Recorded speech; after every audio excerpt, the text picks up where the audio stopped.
अशा प्रकारचा असणारा अष्टगंधाचा असणार त्या ठिकाणी माथ्यावर असणारा ठिळा लावण्याचं काम केलंय। त्या ठिकाणी गळ्यामध्ये पुष्पांच्या माळा घातलेल्या आहेत। चौघांना सारखंच अशा प्रकारचं त्यांचा यथाविधी अशा प्रकारचं त्या ठिकाणी पूजन करण्याचं काम असणारा ती सुभेदार राणी आणि तो राजा जनक करू लागलेला आहे।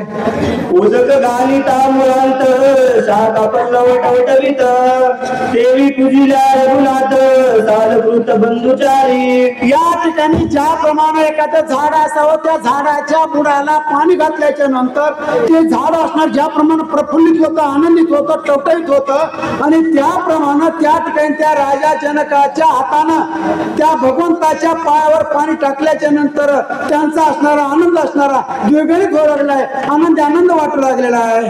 रस स्वाद रसना भोटी तेरे इंद्रिया पुष्टी दृष्टी राम पूजिल्या जगजेटी बंधु त्रिपुटी संपुच्च। या ठिकाणी ज्याप्रमाणे आपल्या मुखानं प्रभू रामचंद्राचं नामस्मरण केल्याच्या नंतर आपल्या बुद्धीला, आपल्या वाचेला, आपल्या कायाला असणार त्या ठिकाणी आनंद वाटतो, त्याप्रमाणे त्या ठिकाणी प्रभू रामचंद्राचं पूजन केलंय। नव्याने त्यांच्या बरोबर असणार त्या असणारे इतर जे तिघ जण आहेत राम लक्ष्मण भरत शत्रुघ्न या चौघांचं पूजन केलंय, त्या ठिकाणी त्या सर्वांना आनंद वाटू लागलेला आहे।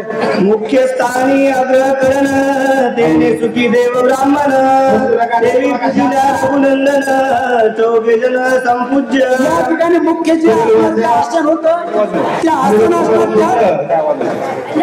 त्या ठिकाणी प्रत्यक्ष असणारा भगवंत असणार त्या ठिकाणी मुख्य स्थानी विराजमान झाले, तर त्यामुळे चौघांचं असणार यथाविधी अशा प्रकारचं पूजन होऊ लागले, सर्वांना त्या ठिकाणी आनंद वाटू लागले, त्या सर्वांच्या मनामध्ये समाधान वाटू लागलेलं आहे। एक मनाची संबोधन तेने इंद्रिया समाधान तेचे अधिष्ठान रघुनंदन तेने बंधू आपण संतुष्ट। या ठिकाणी असणार एक अधिष्ठान असणार त्या ठिकाणी प्रभू रामचंद्राला मिळाले, त्या ठिकाणी मुख्य अशा प्रकारचं जे त्या ठिकाणचं असणार जे जागा होती त्या ठिकाणी प्रभू रामचंद्राला बसवलेलं आहे। ज्याप्रमाणे आपल्या मनाला एखाद्या गोष्टीचा आनंद वाटल्याच्या नंतर समोर काही जरी असलं तर त्या ठिकाणी आपल्या मनाला ज्यावेळेस समाधान वाटतं त्यावेळेस आपल्याला आनंद वाटतो, असं त्या ठिकाणी असणार वाटू लागले।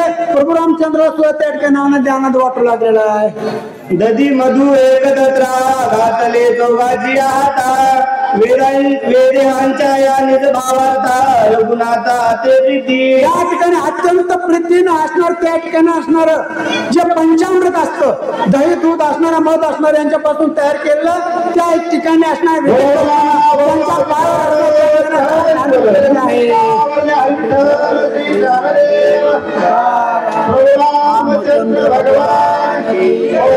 भगवान महाराज की जय। साक्षी ब्रह्म एकनाथ पुढील वाचक अशोक किमुळे।